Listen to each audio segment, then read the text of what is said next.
পারাপার হওয়া যাচ্ছে। এই যে খেয়াঘাটের বাঁশ দিয়ে তৈরি করা এই যে ব্রিজ, এটা হচ্ছে কতদিন ধরে এখানে?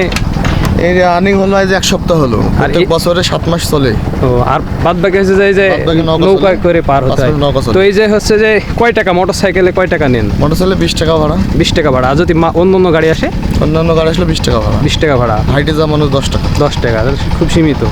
তো প্রিয় বন্ধুরা, এটা হচ্ছে ফ্রি, মাঠের মানুষ ফ্রি। এটা একটা ভালো সুবর্ণ সুযোগ। মাঠের মানুষ 100 মানুষ গেলে ফ্রি, 70টা মানুষ টাকা দেয়, এই ফ্রি যায়। আর হচ্ছে 30টা মানুষ টাকা দেয়। আর প্রত্যেক বছরে তো এরকম বাঁশ দিয়ে এরকম ব্রিজ করতেই হয়। তো প্রিয় বন্ধুরা, এটা হচ্ছে মুন্সিগঞ্জের আশ্রয়ন সীমান্ত ফাঁড়ির খেয়াঘাট। দেখতে পাচ্ছেন এখন হচ্ছে যে পানি কম থাকায় আপনার হচ্ছে যে বাঁশ দিয়ে সাঁকো করা হয়েছে। আর এটা হচ্ছে যে বছরে 7 মাস পানি থাকে, আর হচ্ছে 5 মাস কিন্তু এই সাঁকোর উপর দিয়ে মানুষ এবং বাইক অন্য অন্য জিনিসগুলো পার হয়। মানুষের ক্ষেত্রে 10 টাকা করে নেওয়া হয় এবং হচ্ছে যে বাইকের ক্ষেত্রে 20 টাকা করে কিন্তু নেওয়া হয়। আর মাঠে যারা কাজ কাম করে তাদের জন্য কিন্তু একেবারে ফ্রি।